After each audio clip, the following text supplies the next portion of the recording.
इस टॉपिक के अंदर जैसा कि हम प्रीवियसली हमने लाइन लगाना सीखा, हमने मल्टीपल मेथड्स देखे लाइन लगाने के। हमने देखा कि हमारे पास ड्रा मेन्यू में भी ऑप्शन है, हमारे पास हमने सिंपल एल एंटर किया। तो अच्छा, उस वक्त हमने जितनी भी लाइंस लगाई हैं तो हम क्विकली ऐसे ही क्लिक्स करते रहे स्क्रीन के ऊपर, और फिर हमने आर्थो भी देखा करके। लेकिन अब हम देखते हैं कि अगर हमने specific dimensions with specific angles अगर लाइन लगानी हो तो क्या होगा। कि मुझे टास्क मिलता है कि आपने जो है वो एक पॉइंट है एक्स और एक पॉइंट है वाई। सो एक्स और वाई पॉइंट के दरमियान से कोई भी डिस्टेंस है, that is 20 feet might be. आप इस लाइन को जो है वो इंश्योर करें कि वो 20 फीट की लाइन लग जाए और उसका कोई एंगल भी हो। एंगल हमें पार्किंग में भी बहुत सारे काम आते हैं। जब हम पार्किंग कर रहे होते हैं तो वहाँ पे हम 45 के एंगल के ऊपर नॉर्मली कहा जाता है कि हमारी स्पेस कम से कम यूटिलाइज होती है और हम बड़े एफिशिएंट पार्किंग होती है। सो आपके काफ़ी सारे ऐसे पॉइंट्स आ सकते हैं जिसमें आपको टारगेट दिया जाएगा कि you have to draw line with specific measurements and with specific angle. तो इस टॉपिक में बढ़ते हैं कैड की तरफ और हम ऑपरेट करके देखते हैं कि किस तरह हम मुख्तलिफ डायमेंशन और मुख्तलिफ एंगल से लाइन को इंश्योर कर सकते हैं। सो ये हमारे पास हमारी ड्राइंग है। हम सबसे पहले इंश्योर कर लेते हैं यूनिट्स। हम ऑलरेडी बात भी कर चुके हैं। सो विल इंश्योर कि हमारे पास एग्जैक्ट जो है वो यूनिट्स में होना चाहिए। सो ये हमारे पास यूनिट्स मौजूद है। सो एक तो हमने लाइन ड्रा की थी लाइक दिस वन।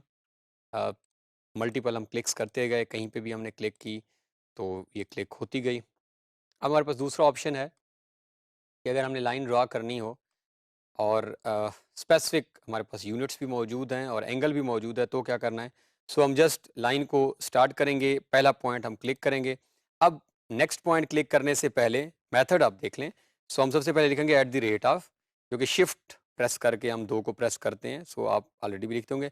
अब जैसे ही मैंने एट द रेट ऑफ लिखा, आप स्क्रीन के ऊपर अगर थोड़ा सा गौर करें, उसने ऑलरेडी आपसे मेजरमेंट्स की वो मांग ली है कि आपकी ये कितने फीट की या जितने भी इंचेस की लाइन है। सो से दिस इज 40 फीट। आप कहते हैं कि 40 फीट। अब आपने एट एन एंगल ऑफ क्या करना है, लेस देन का जो साइन आपकी स्क्रीन के ऊपर मौजूद होता है, लेस देन के साइन से आप एंगल की तरफ मूव करेंगे। अब जैसे ही मैंने लेस देन का साइन प्रेस किया, वो खुद ब खुद मुझे एंगल की तरफ लेकर चला गया कि अब आप एंगल को स्पेसिफाई करें। ये लेस देन का साइन स्क्रीन के ऊपर आ रहा है, आप गौर से देख रहे हैं तो आपको ये आपके कीबोर्ड में भी नज़र आ जाएगा। सो जो कि नॉर्मली जो जो हमारे नॉर्मल कीबोर्ड्स हैं उसमें एम के साथ मौजूद होता है। सो से 45 की हम बात कर रहे थे तो 45। सो एंटर, डबल एंटर करेंगे आप तो ये आप देख लें कि एक लाइन जो है वो लग चुकी है और 45 के एंगल पे ही है। So let's turn off this UCS icon ताकि हमारे पास और क्लैरिटी यूज़र कोऑर्डिनेट सिस्टम में। तो ये हमारे पास एक लाइन जो है वो ड्रा है, इसको डिलीट कर देते हैं हम। सो मेरे पास एक सर्टेन डायमेंशन, अब एक और डायमेंशन की हम लाइन लगा लेते हैं। वो क्या है, आपने एक चीज़ और इंश्योर करनी है कि आर्थो ऑफ होना चाहिए जब आप किसी एंगल पे लाइन लगाएंगे, क्योंकि आप ऑलरेडी जान चुके हैं कि आर्थो जब आपका ऑन होता है उस वक्त आप 90 या 90 के मल्टीपल एंगल्स पे ही लाइन लगा सकते हैं। सो से हमारे पास हम कोई और लाइन लगाते हैं। Again at the rate of, उसने खुद ब खुद मुझे डायमेंशन में ले गया 20 feet and at an angle of से 30 डिग्री पे कर लेते हैं हम। सो एंटर, डबल एंटर, तो ये हमारे पास एक और लाइन है।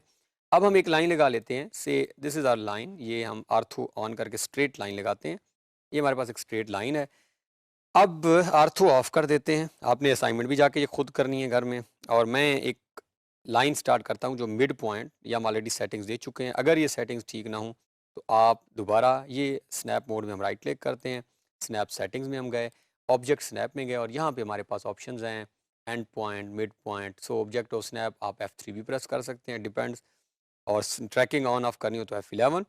सो all we need to do is will press okay button. So मैं यहाँ से line enter, L enter, line start करते हैं मिड पॉइंट से। और हम सपोज हम यहाँ पे डायमेंशन जो है एट द रेट ऑफ, ये हम लेंथ को कांस्टेंट रख लेते हैं 40 फीट, और जो एंगल है वो हम पहला रख देते हैं 20 और एंटर। तो ये हमारे पास 20 पे लाइन लग गई है। अब हम दोबारा L enter, same point, starting point same रखते हैं, at the rate of dimension को भी हम सेम रखते हैं, जो हमने 40 फीट रखी थी वो भी सेम है, और एट एन एंगल जो है वो हम रख लेते हैं 40। एंटर, ये हमारे पास लाइन लग गई। एल एंटर अगेन सेम, या हम स्पेस को एंटर करके दोबारा रीएक्टिव कर लें कमांड को। अब हमारे पास एट द रेट ऑफ से 40 फीट और एट एन एंगल ऑफ 60। अब हम 60 पे आ गए हैं। सो इस तरह और स्पेस स्क्वायर के हम चौथी भी लाइन लगा लेते हैं। बाकी आप खुद कंप्लीट कीजिएगा इस असाइनमेंट को। अब हम इस असाइनमेंट को so we can have multiple lines with multiple dimensions and angles. So हमें ये इनेबल करते हैं। अब हम 80 कर लें। अब देखें तो थोड़ा सा परपेंडिकुलर लाइंस के करीब से पहुंचेगा क्योंकि 90 यहाँ पे होगा और 90 लगानी है। तो let's turn this ortho command on और हम 90-40 के उस पर लगा लेते हैं फीट। तो जब हमारा आर्थो ऑन होगा तो वो अंडरस्टूड है, वो हमें बता रहा होता है कि आपको there is no need to turn on the angle, क्योंकि वो ऑलरेडी एंगुलर लाइन ही लग रही होती है। आर्थो ऑन करके हम जब लाइन लगाएंगे तो आप देखें या तो वो 0 है या 180 है या 90 या 270 360, इसके ऊपर वो लाइंस हमारी इंश्योर कर रहा होगा। तो इस तरह अब आपकी असाइनमेंट क्या है कि आप इसी तरह इसी शेप को पूरा मुकम्मल करें ताकि आपको आइडिया हो जाए कि ऑनवर्ड जब भी कभी हमें लाइंस लगानी पड़ेंगी with multiple dimension and angle तो हम किस तरह उनको लगा सकते हैं। और आर्थो अगर ऑन कर लेंगे तो फिर हमें एंगल हम एक्सक्लूड कर देंगे। फिर सिंपल हम ये जिस तरह हम लगा रहे हैं हम डायमेंशंस को इंश्योर करेंगे 90 फीट डबल एंटर सो हम लगा सकते हैं। तो आई होप कि इस जब हम इस तरह की प्रैक्टिस आगे करते जाएंगे तो हमारी पेस भी बढ़ती जाएगी और हम इजीली जो है अपने प्रोजेक्ट्स को आगे जाके मुकम्मल कर सकेंगे। तो इस टॉपिक के अंदर हमने लाइंस लगाना सीखी हैं। हमने जिस तरह पहले डिस्कशन की है कि हमें लाइंस लगाना तो आती हैं लेकिन हमने शायद ऐसे ही विदाउट मेजरिंग यूनिट्स हमने डायरेक्टली हमारे पास उस वक्त था ही नहीं कुछ डायमेंशन, विदाउट डायमेंशन हमने लगाई। बट इस टॉपिक के अंदर हमने स्पेसिफिक जो है वो डायमेंशंस के साथ और एंगल्स के साथ लाइन लगाई और एट द रेट ऑफ जो कि शिफ्ट और 2 को प्रेस करके हमने डायमेंशन लिखी एंड देन लेस देन का साइन प्रेस करके हमने एट एन एंगल लिखा। सो आई होप कि इन सारी चीज़ों को लर्न करते हुए जब हम प्रोजेक्ट्स पे पहुंचेंगे आगे जाके तो ये हमें असिस्ट करेंगी।